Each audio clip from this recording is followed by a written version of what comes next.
This is Fam Electric Ghost, and we're live on the air with Nancy Abramson.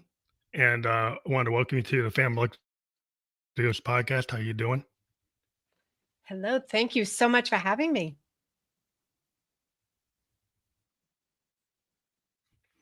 Well, it's always interesting to talk to new people.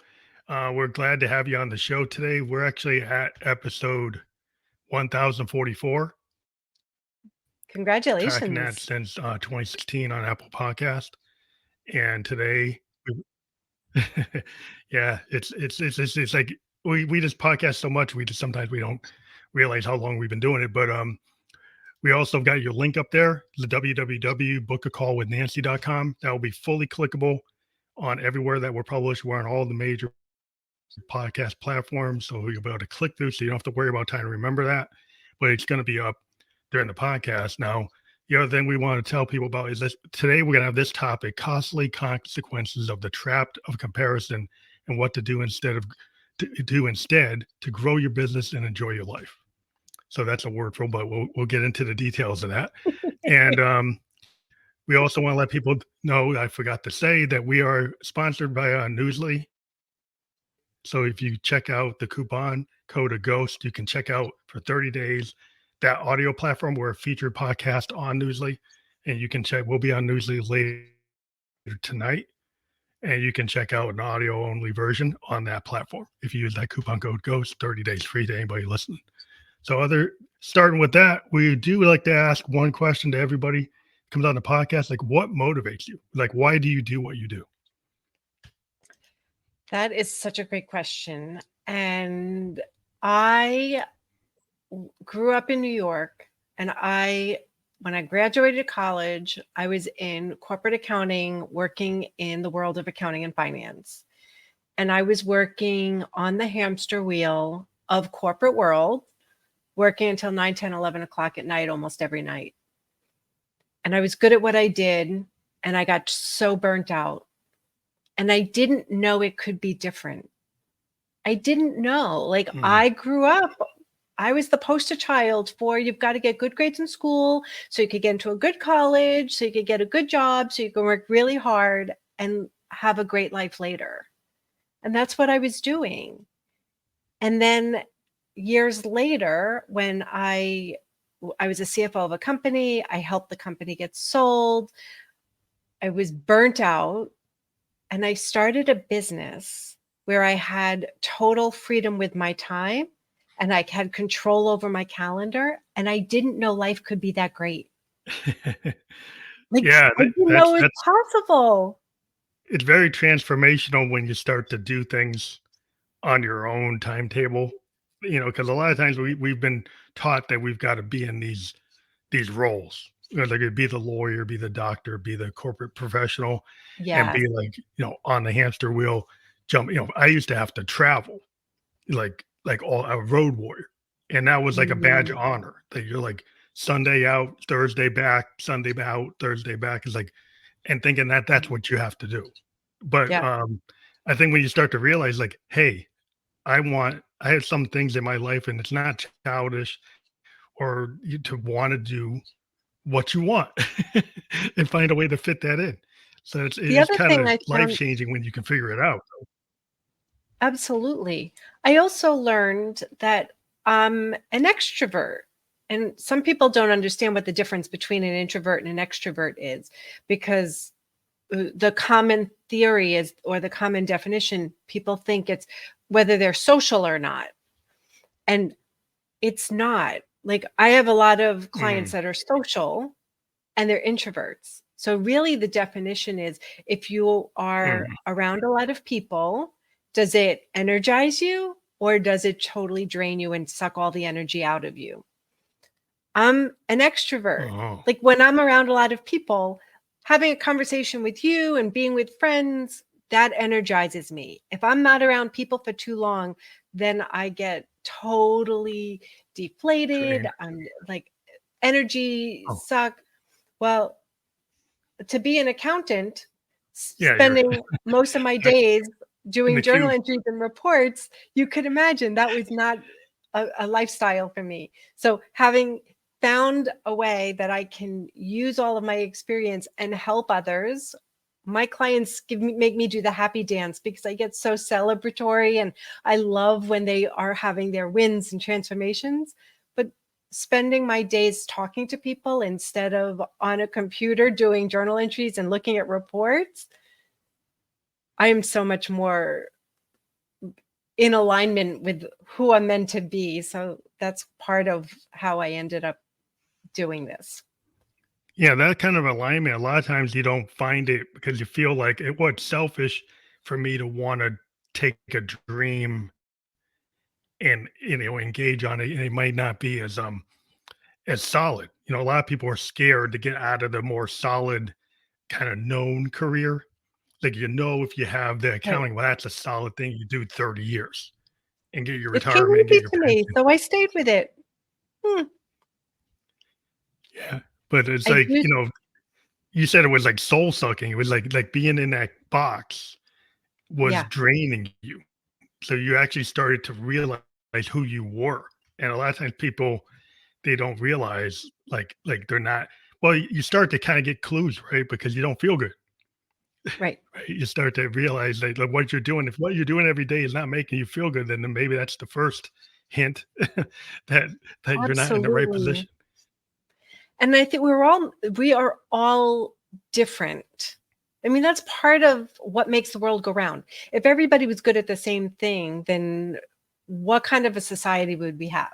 If everybody was great at building, then everybody would build stuff, but nobody would sell it. Nobody would become doctors and lawyers. And we're meant to be different.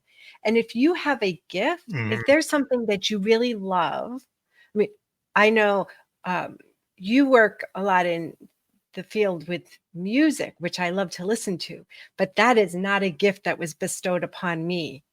So, but if you have a gift, it's in your best interest to follow it. Like, do what you really love and what you're great at, because you're given the gift for a reason. Yeah.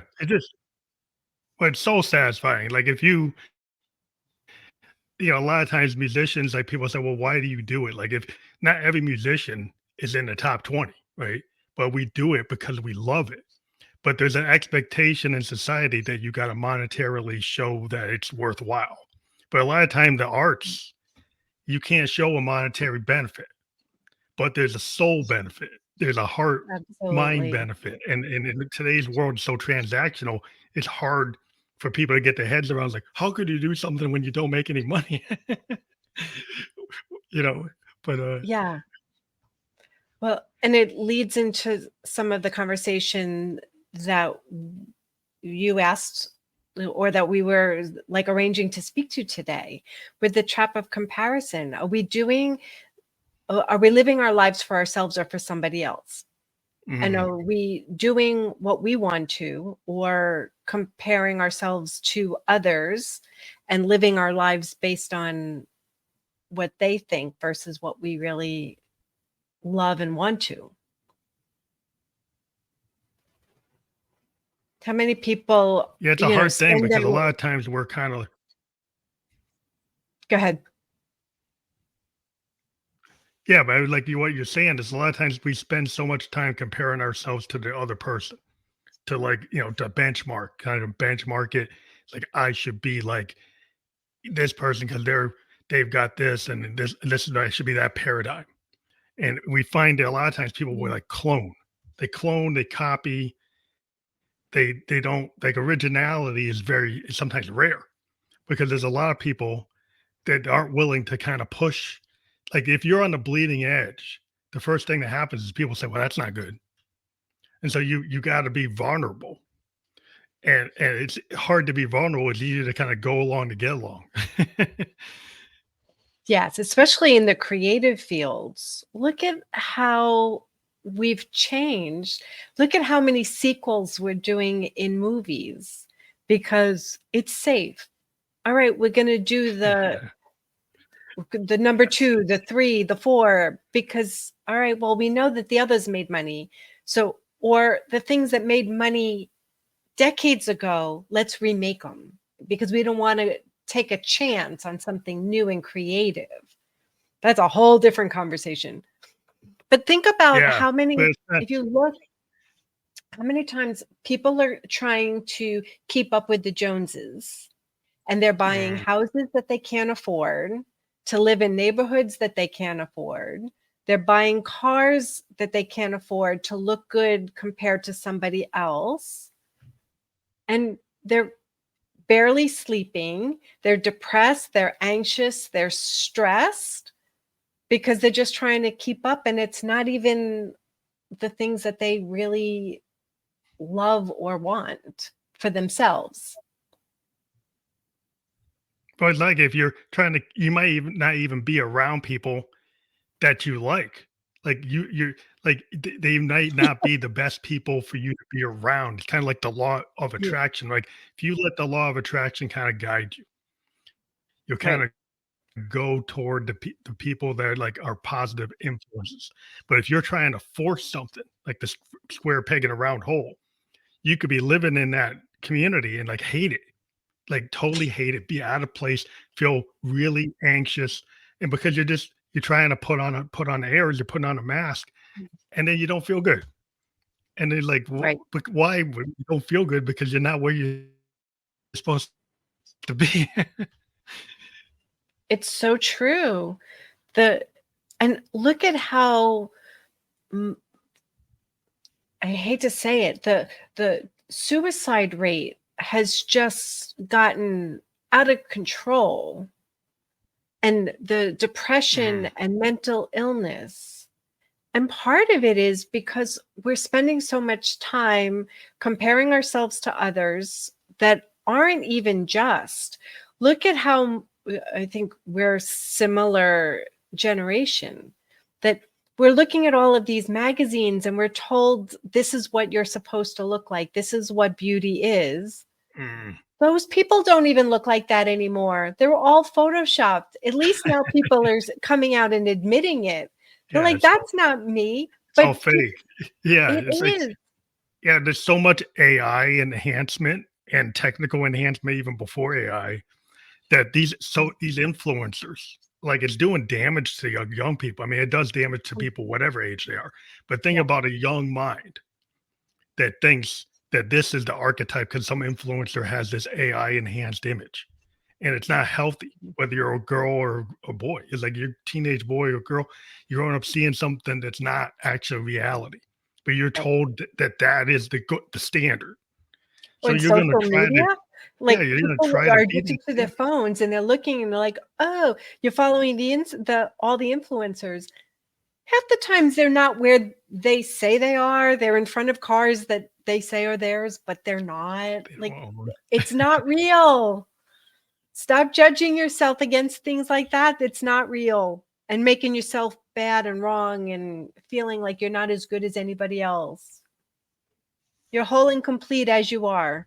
well, also, like they're also like people are measuring like how many likes you have on your post.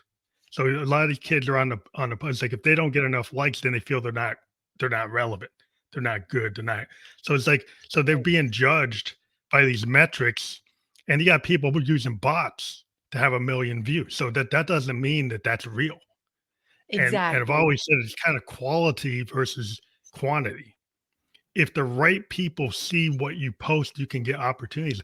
There are stories where, there's a couple hundred views or something, or it would be 10 views, and the right person saw it and you got an opportunity. It didn't have to Exactly. be a million views that you actually got contacted because somebody is the law of attraction saw your stuff. But if you stop engaging because you don't think you're popular, then you just become like on the back of the room and you're not willing to engage because you feel like you're an outcast, and that's like not where you want people to be. Exactly.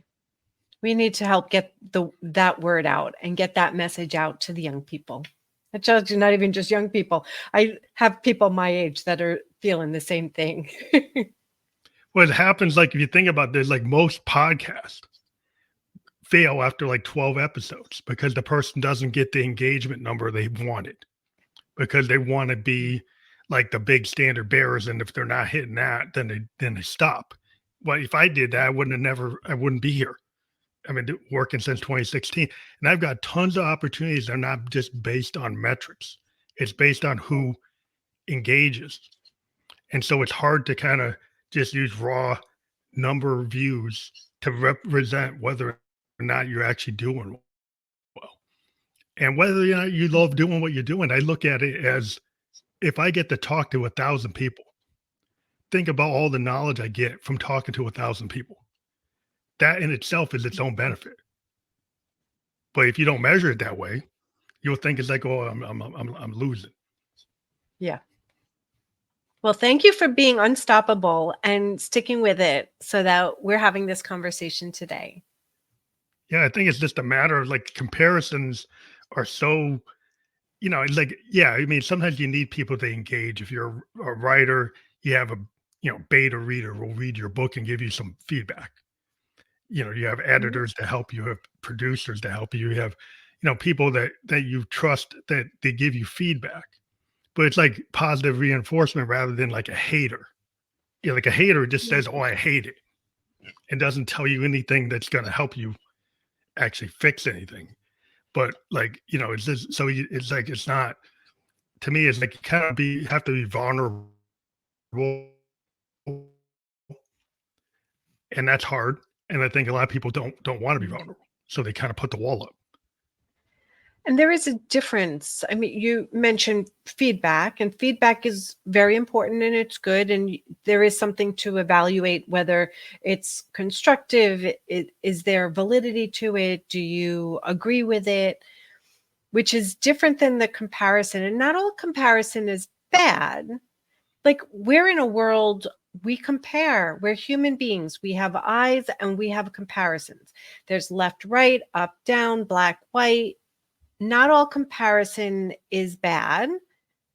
And that's an important distinction. So now, when we do the comparison, it's not the fact that we're comparing, it's the story that we make up about what that comparison means. Mhm. That's where the trap of comparison really gets powerful, because I can look and say, oh, you're taller than I. Okay, so you're taller. That's a fact. Is that a good thing or a bad thing? That's the story that we make up. Oh, you have more money than I do. Does that mean that I'm not as good of a person or I'm not as good of a business owner? No, it just means that you have more money. Now, is there something I can learn from that? Is there something that you are doing that I'm not doing that I can do, and then I could get the similar results? I have a client that came to me. She was so upset that she's been in business for 30 years and she all of a sudden saw this woman, young girl, much younger than her, new in business, who is making $1 million a year. And she's not making $1 million in a year. She was making about half that. And she Mhm. was so distraught over it. And we had a conversation. Is she doing the same things? Is she doing all of the same actions? We were determined that she has a $500,000 business because that's what she wants. And she wants it because her actions were providing that result. And she was not willing to do all of the actions that the $1 million business was doing. And Yeah. then it's like, okay, so it has nothing to do with the fact that this young girl is a better business owner or a better person or better at the marketing. She was just doing things that my client wasn't willing to do. Okay, it makes a big difference, right? When you actually can take the step back and you think about it and you really look. Yeah, I it could be like if you don't know the personal circumstances of that person exactly, like what, or if they're totally kind of they're so focused that maybe they don't have a balance in their life. Maybe there's certain things like your other clients, like there's certain things they don't want to do, or they want to have time to be with their family. They want to do just examples, but they could be certain things that they want to have space for. The other person could absolutely. be so directed that they're going to put like 800%. And then they don't have time. And then it could be like the later in life, they could say, well, oh, I really don't like what I've been doing. I got the money, but I don't like the result because do they have the peace Exactly. of mind? Because sometimes, like, what is the Exactly. point of having $1 million? Is it the $1 million, and what does it give you? Like if you have 500,000, but you feel good, like until the day you heard of somebody else had a million, you were feeling okay, and then suddenly you heard somebody else had a million, and now you're not feeling good. But it's like if you were feeling good for 30 Mm, years about what you had done, then you you have get to it. kind of Exactly. measure that. You get it. Mhm. Yeah, because it's like you can't be in everybody's shoes. You know, everybody wants to, but they don't know exactly what that person's doing. They don't know everything that they're giving up or things that they're willing to do, and maybe you're not willing to do that. And Right. so, yeah, like you said, it's like it's the comparison trap. It's interesting because now we have so many people, like you said, they just want to repeat the past. And tools like AI and stuff, like what does it do? It finds stuff that already exist and then Exactly. pulls it. But like if you're somebody that's a creative person that's kind of like on the bell curve, they're on the kind of bleeding edge of when you do that new thing, it doesn't exist, right? So a lot of people, when they first see it, they're gonna say, "Well, I don't know what to do with that," Right. because it that's what makes you an individual. That's cool, and so that isn't always popular. And so Right. late, at some point, the people find those things and they realize that they're good, but there's tons of examples of like, I'll give an example like in music. Lou Reed, everybody loves him. Everybody loves him now. But like at the time he came out in '66 with the Velvet Underground, they weren't commercially successful. Like by the '70s, he was commercially successful because tons of the producers heard that stuff. Guy like Bowie heard that stuff. Then he worked with them in '72 and he did Walk on the Wild Side. Then he became big. But it was because the work he did was appreciated by people, but it wasn't commercially successful. So it was like he did it because he loved doing what he was doing. And then it found like the law of attraction, it found like-minded people, and then he got opportunity later on. It wasn't at the moment he did it, but it happened later. So it's not always like instant gratification. Yeah. It very rarely is instant gratification. Those overnight successes are usually years and decades in the making. It just feels like it's an overnight success, but it's not. And no growth happens in the comfort zone. So that whether you're talking in the creative and in the arts or in business or in life, our brains want to keep us small. Our brains want to keep us safe. This is safe. It's that fight or flight. No, no, no. We want to stay safe. And safe is what is already known. And it takes the courage to step out of the comfort zone, to try that new thing, to be able to stand up and say, no, I'm doing this. Oh, but that hasn't been done before. But I feel really confident. And to be able to do that anyway, that takes courage. Yeah, I wonder, like, when you're working with businesses and then maybe the trap with a business is like look at their competitor and they say, well, like this competitor X is like the best in widgets, and I'm Right. competitor Y, and I want to get to where X is. And maybe the first thing they do is they try to just take the X product and make their own version of it. But then it's like, well, how do they differentiate themselves? From that product. Like, how do they get to the right zones? Like, maybe it's not cloning what already exists, but finding like an angle, like what is deficient about that, and what could I do to actually make it better? But yet, so many people just like put the same flavor and just kind of spin it to get part of the market share. So, like, what in business is like, is it typical that people just want to find a way to just stay safe, like we've been saying? Well, definitely, people. There are a lot of people. People want to stay in the comfort zone. There's a certain type of person that will keep pushing the edge, because once you do the new thing, then that's the new comfort zone. So if you are that growth minded individual, then you're always looking to grow and expand. But you talked about the businesses. So with my clients, I help them define success on their terms. Like, what does success mean to them? So you mentioned earlier, is success making lots of money and also having time for the family and having time to travel, having time for the fun? Or is success hitting financial targets and you don't care how many hours you work and you'll sacrifice everything to get to a certain threshold? Those are generally not my people. My people generally want the time and money freedom, and that want to actually enjoy their lives. The So they have a more every holistic kind of balanced life. Yeah.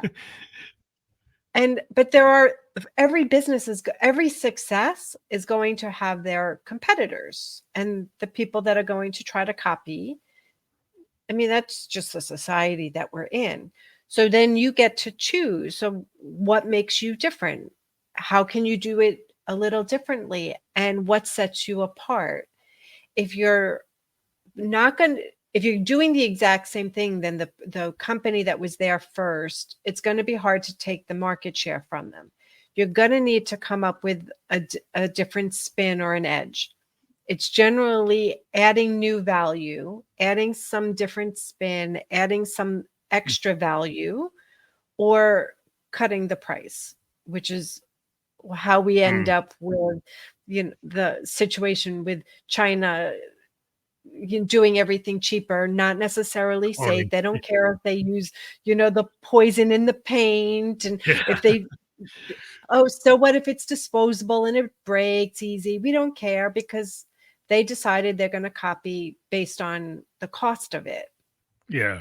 And You then get so you get the clone product, but it lasts like 30 days or like, right. so then then you got to keep on buying it. So what's the utility having to buy something 5 times if it's cheaper if you got to buy it 5 times? Not everybody does that, though. They don't think about it. They're like, oh, it was so cheap, I'll just replace it. It's not a big deal. And then they don't always do the math of how many times did I buy the same thing. But for your listeners, like, you get to decide, like, who do you want to be and like what kind of a business. So do you want to be competitive on price? Do you want to be competitive on value? Do you want to, have your new path that you create, and you get to do something new and different, and you create the new road that other people are going to try to follow and catch up to you? You get to decide, what does success mean to you, and how do you want to show up in the marketplace? Yeah. Yeah, I think that's interesting because a lot of times people are so into the price, like you said, kind of like the China model, is that I'm Mhm. just going to low price it. And even with services, like, so if you say you're a computer designer, it's like, well, I can get some guys in Mumbai to do that design for like half the price. Yep, But you then could. it comes into the quality of the design means you got to redesign that thing 5 times. So if it's the same kind of it's the same scenario. So if you have like they were cheaper for their hourly rate, but if you have to redesign it 5 times, you spent more money maybe than what you did with the person that actually did it right the first time. So Or you're not in a time that's the zone problem that's I think in the convenient. marketplace. Yeah. Yeah, there's a little bit of lag. Sorry, we overstepped. But or you, like, there's a time zone that might not be convenient. Somebody's working in the middle of the night just to be able to have a conversation, or like, you get to decide. Yeah. Yeah, you can choose that, or you can work with me and you get this customer service, you get this quality, you get this, you get this. Yeah, yeah. Because if there's like, well, if I have customer service people that the customer complains because they can't understand the conversation. So Yep. then if you did that just based on the low cost of that labor, but if you start to measure the satisfaction of your customers and they start saying, well, I don't like it because I don't understand, I can't get my problem resolved because they don't understand what I'm asking them. Yeah. Or so then it's like, okay, it's like if the price model seems to drive a lot of things, and then eventually people have to realize the quality matters. But it seems like there's been this issue in business where quality is like, oh, well, that's something we don't have to worry about. So I wonder, I'm hoping it's the pendulum is coming back the other way, because there have been a lot of people that and businesses that I've been speaking with that it's starting to come back where the quality does matter. And because there are a lot of people that are like us where the quality matters. You know, I have a business vendor that I work with. I know that if I need customer service, I have to call in the morning, because if not, then I get people that are in other countries that are substandard. If I want the good quality, and I've stopped working with businesses for that very reason, because the customer service, when I had a question or a problem, was so frustrating. I don't have 3 hours to go through the process of escalating to get to the supervisor, to get to somebody that actually helps me. My time is worth more. money, yeah, time is money. Yeah, I think that's the factor is like the quality, and then it goes into the time factor, which I yeah, think a lot of people kind of missed the boat because the time factor is like if it takes longer to do something, that like you're not measuring the utility of that time, right? So if you don't measure that utility of that time, that the customer, like how many customers are you losing because you're wasting their time? So they just yeah, drop you because like 3 hours on the phone is like I'm not gonna stay with these guys. I'm gonna go with the guy that can do it in the first 5-10 minutes. exactly. And then like are you even measuring how many people you're losing, And I used to be that person that I would rather which give is my time than my money. Like, no, I'll do it myself. I don't want to give you, that's going to cost me a couple $100 to hire somebody, or it's going to cost me 500. I can do it. And I have lots of examples in my past where I said, no, I'll wait, or I'll do it myself, or I'll forego something because I didn't want to spend the money. But I have one example. It took me 2 days. I did it, but it would have taken somebody a couple of hours. Now I did, and I was really proud that I did it, but that was 2 mm, days that could have been spent doing revenue producing activities. So I've learned my lesson. It's I had to be hit over the yeah, head with a spiritual 2x4 a couple of times before I got it, but I've learned it. And I say often, you could always make more money. You cannot make more time. As much as I've tried yeah. to figure out how to get more than 24 hours in my calendar in my day, you can't make more time. So that's the most valuable thing we have. So you might as well appreciate it.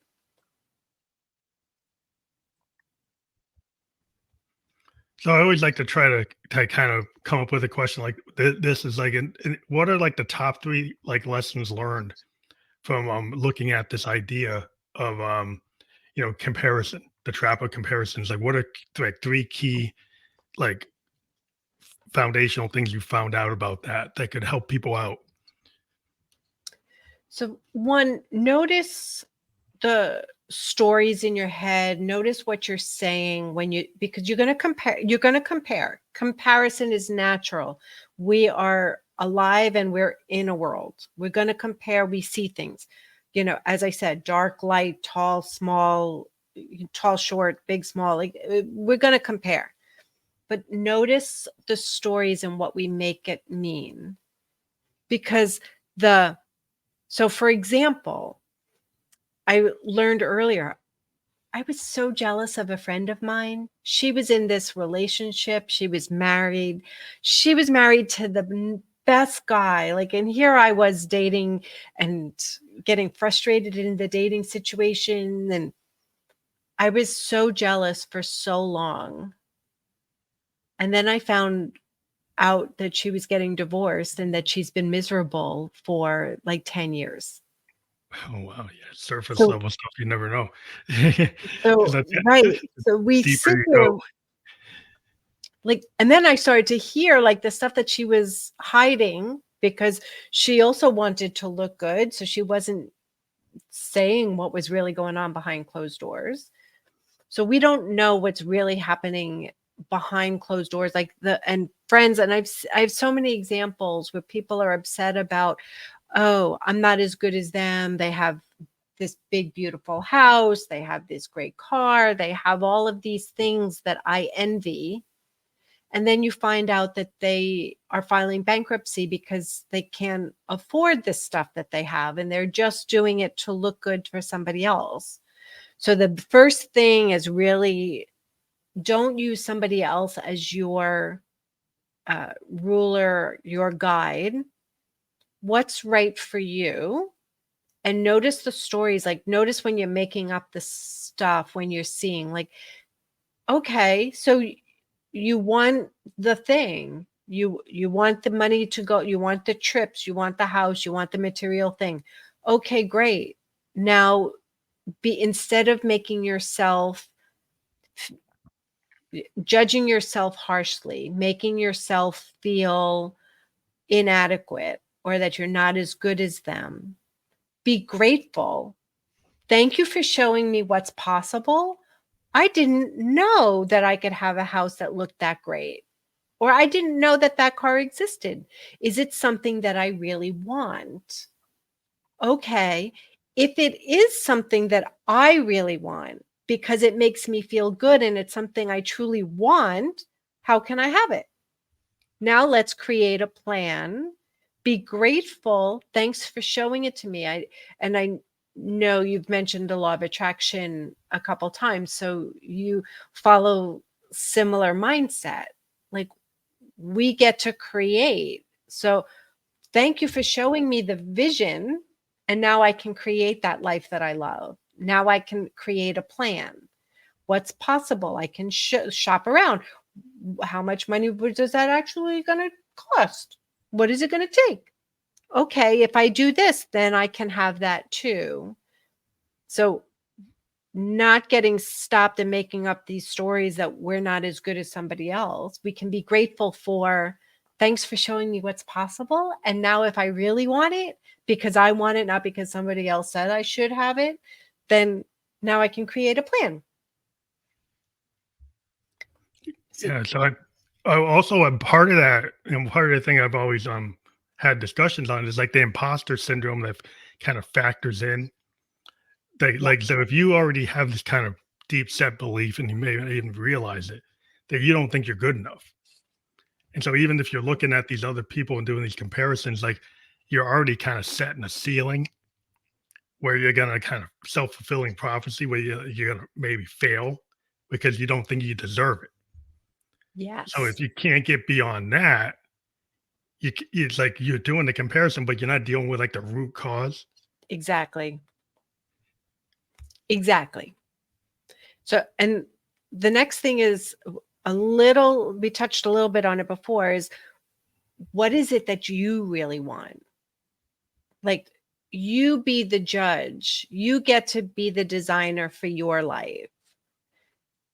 Like, follow your passion, follow your dreams, not because somebody else says so, not because you're following, you know, somebody else's vision. Somebody said this was so powerful.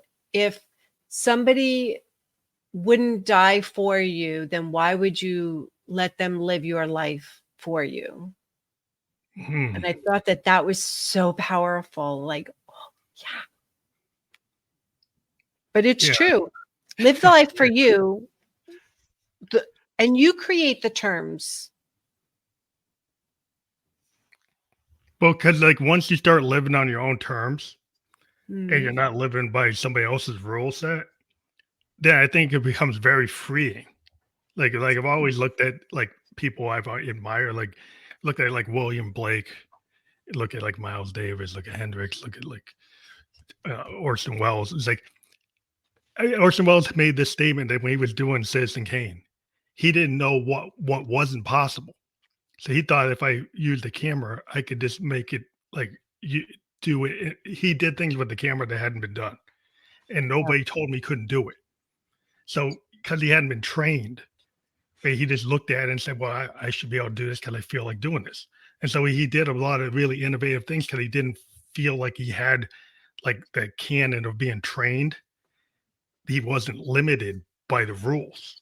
He I came love at that. it from this kind of outside perspective. When I watched the conversation where they were talking to him about it, he says, I didn't know what I was doing. I just thought you could do it. And people thought it was brilliant. It's like, I just thought I could use the camera and use it in this way that everybody so you're so innovative. It's like, wow, it's like nobody told me I couldn't do it. That is so powerful and so true in life. Like, how often did we've seen both? You know, I didn't know it was impossible, so I just kept going. Like, what if it was possible? To ask yourself that all the time instead of, okay, I can't. And I have clients that say that. I've, family, friends, oh, I can't have that. It can't be done. That can't be. Can't. But what if you could? What if it was possible? And when we start asking that, and there's like a switch that flips in your brain when you ask the question, you can't, but what if you could? What if it was possible? Then what? And then you can sit down and start seeing and become aware of like some ideas that will start coming to you. Like, oh, well, I did that. My friend kept asking me to go take a trip with her, and I wanted to travel, and I was going through a rough financial time. I'm like, yes, I want to go, but I can't. Didn't even look at what was possible. I just felt like I had these limiting beliefs. Nope, can't. And finally, she called me one day and she said, but what if I could get a deal on airfare, or if we could use some frequent flyer miles? I hadn't even looked to Yeah, see what the prices for the flight were. I just automatically stopped myself and said, no, I yeah, can't. Oh, but wait, for $200? I could do $200. Okay. And then what if, and then we started playing that what if game. What if it was possible? And what if we could do this? And what if this happened? And what if we took a bus instead of this? And the bus was only $12. I'm like, so I went to Barcelona and Tenerife for a week and a half and had an amazing time. yeah. I think sometimes people just like they're not willing to even entertain Yes. possibilities because they think it's just out of the range, and it's just it's like an interesting story. Like I lived in Japan for 2 years, from 2004 to 2006, and there would be a lot of people saying, "Well, why would you do that if you don't know how to speak Japanese? So how are you going to be comfortable living there for 2 years?" So you have to be willing to know that, yeah, I don't know it, and I'm going to learn it. I'm going to have to learn it. I'm going to get forced to learn it. And then some people were like, "Wow," I was like, "Oh, why would I put myself in?" But I think it's that adventurous spirit. Like some people don't want to feel that uncomfortable, so they won't put themselves in that scenario. So Yes. there's, I think it's like it is a matter of like think, well, I can't learn Japanese, so I can't go because I'm not going to be able to do that, and so that would just stop you. But if you just say, well, why not? Like I don't know if I can do it, but I'm just going to do it. Fear, false expectations appearing real. Again, with the mindset, people will stop. They have a story in their head and they stop and then they treat it like that's the fact. Oh, yeah, Japan, it's going to be hard. It's going to be impossible. You don't speak the language. But is that true? And I do that with my clients all the time. Like, is that true? And what if that happens? What if that and then what would you do? And then what would you do? And it always, when you go a couple levels deep, they always will have the answer and they'll figure it out and everything is fine. But they stopped at the first thought, like, oh no. Yeah. I really wanted a new car. I was driving an old car years ago and I needed a new car. the rims were oxidizing from all the years up north, and it was like I had to do a tire check before I got in the car every time to see if which one needed air. Am I okay to drive? And then the radio stopped working. I'm like, no, I need a new car, and I'm going to get a new car. When I have the extra money, then I'll get the new car. And you know what? All of a sudden, the car died on I-4, engine blown. I figured it out pretty damn fast at that point. Like, okay, I need a new car. And I got the convertible that I love. I was like, which I could have gotten without all of the stress and all of the months of, yes, I want, and someday, and yeah, later. And yeah, sometimes you gotta get thrown into it. Like sometimes, like until you get thrown into the necessity of it, like I have to have it. There's no other choice. So I have to pull the trigger on it. I got to make the decision. And I think it is this kind of the fear of making the decision. Cause like once you make a decision, it puts you on this path. And if you get anxious about it, like, oh, the bills and this, like if you think about like my father was the sales guy, right? So he always had to have this mindset. I'm gonna have this kind of very positive outlook because when you're sales, you don't know if you're going to hit those numbers. And why would you keep on doing it if you keep on having disastrous numbers? You have to have this kind of mindset that you can hit the number, and it gets you into this frame of mind that you do hit the number. And it's like, well, how do you do that? Well, like some people they couldn't live like that because like I don't want the uncertainty of that. But I knew I couldn't be a sales guy because I can't figure it. I can't do that. But I didn't want to be driven into that. I do other things. But my father, he was able to make that work. And I'm like, wow. I really look at what he did. It was very hard. Although I wonder, I think you probably could. You just choose not to. And you recognize that that's not what you would love. Yeah, it's like it wasn't creative. Like I'm more of a creative person, so I didn't want to be kind of stuck in that zone. That I probably could have done it, but it's like, he wanted me to do it a bunch of times. But my whole thing is like I like art, I like music, and that would take all my time away, and I'd have to focus on it. Yeah, just like me sitting. And it's like I didn't want to focus on it because it's not what I wanted. Yeah. Just like me working 12 hours in front of a computer instead of engaging with people and helping others. Yeah, it's like sometimes there's this expectation that you follow your father's path or you follow like the family business. And what if like it's a pizza restaurant and everybody goes into the restaurant and it's the father had it, the grandfather had it, the son has it, but now guess what? The next generation they don't want it. They want to do something else. And then there's like this kind of expectation, like, well, that's the family business. So you need to do it. It's like maybe not. So often. That's why I help my clients have success on their terms. You get to decide what success looks like.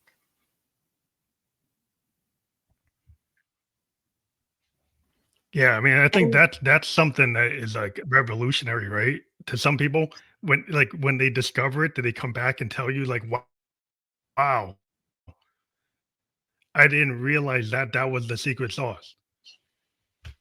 Well, and it's really the passion and the determination is so crucial. One of the stories that I like to share it when I talk about success.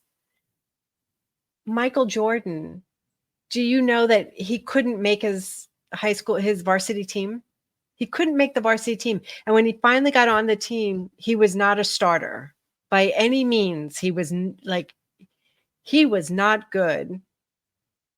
And his hard work and determination, because he's the hardest working basketball player, paid off. I mean, he is unquestionably the greatest basketball player.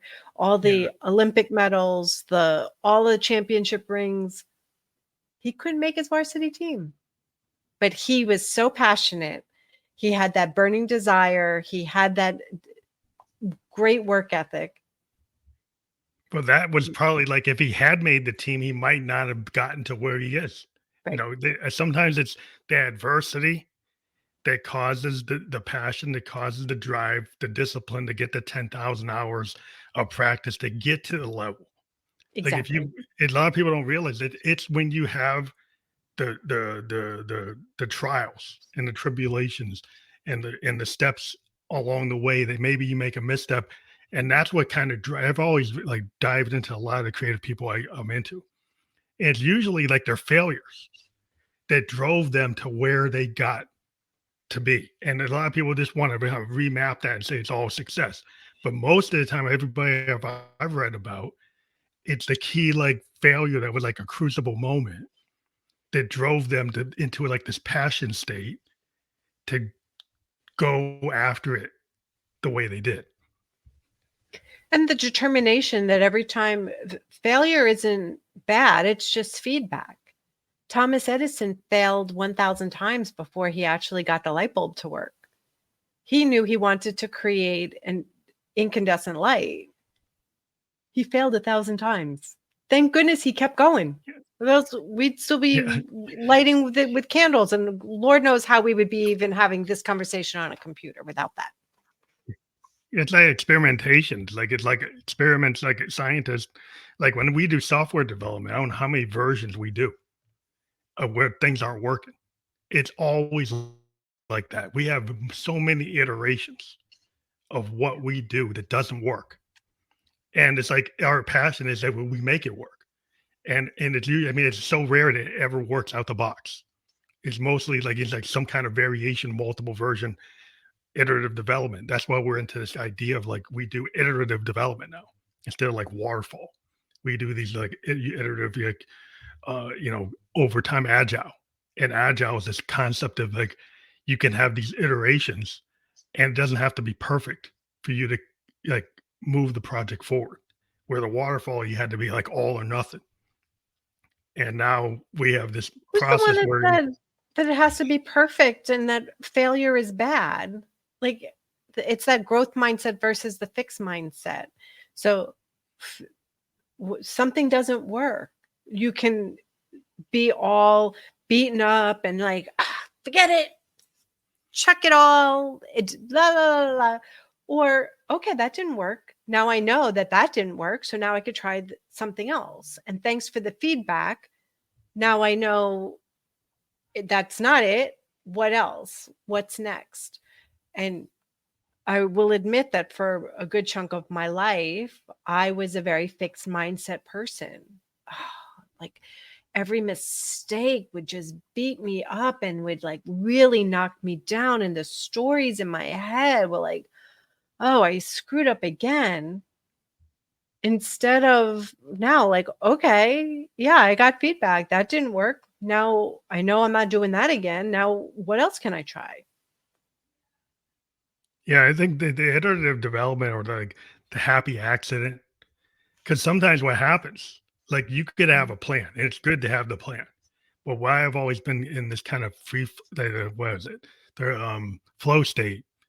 If you're a flow state type of person, and even when we're doing software, if we had a plan, we're going to do X. But along the way, we found out that we developed this Y thing that we weren't even supposed to do. But Y is actually better than X. And you pitch it to the management and say, what, we came out by accident with this new thing, and it's actually better than what we were doing. And it actually Mhm. is going to make more money. It's going to do this. It's going to solve problems. I mean, it could solve problems. It might not even make money, but it will solve issues. And we're free to do that. Where in some of the old world designs, like, oh, you have to stick to the plan exactly the plan was written. You can't deviate. And I Right. just love the fact that I'm in this kind of new environment where if it goes in a different direction, we're allowed to go that way. So great. Which I think you can kind of use in your life. If you think about if you've been stuck in the paradigm where you couldn't do that, maybe you could open up your mind, then maybe you could start to think that way. Right. Yeah. I didn't know that life could be any different. I thought I was going to be in the corporate world working long hours repeatedly until I retired. I didn't know that it could be different. And now I'm like, oh, it could be different. Look at that. Like, wow, that's what's possible. I didn't see it before. And now I'm not going back to the way things used to be. I will create my own corporate structure with the happy harmony and with the time freedom. Now, as we get to a close, I like to ask people, like, what are some things about you that maybe the audience wouldn't expect? They should know about you that maybe they wouldn't just they wouldn't know, that you would think would be like the top 3 things about you that were like maybe unexpected. Top 3 things. I am also a photographer. My dad got me into photography as a kid, and I've been taking pictures ever since, and love going out with my camera, especially shooting animals and landscapes, waterscapes, travel photography. I am also a diver and love to swim with sharks, and have a great picture when I went shark diving with the great whites. Wow. I have so many amazing gifted opportunities that I swam with whale sharks and great whites and That's cool. The giant mantas, and just the amazing world under the ocean. And I still, as much as I love all kinds of music, I'm an 80s big hair rock girl. Through and through, I'm a big hair 80s rock girl. That's cool. 'Cause we're kind of out of the rock era, and I'm a child of the '70s, and I'm kind of into like the Doors, Hendrix, and like that's not the age we're in. But I've always been to like those classic guys like Zeppelin, Of course, Cream, Zeppelin. and I'm like I would where are the bands like that? exactly, because everybody's stuck in the middle of the bell curve. We have to keep doing what's been selling. So, yeah, that's Yeah, a whole nother yeah, conversation yeah. that we We're can kind of have. stuck in there. Yeah, it's a whole nother thing. But but people find the things they like, and then things come back. It's like waves. So I think it's like Yeah. like the 20s flapper music can go back.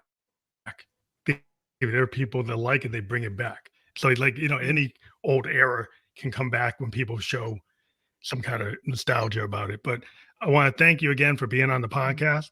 It's Thank you for always having me. a great time to talk to people with different perspectives. And I want to thank you for being on the show. And this will be published on all the major podcast platforms by tomorrow. We were live on Facebook, YouTube, and Twitch. And thank you for being on the Family Look to Go show.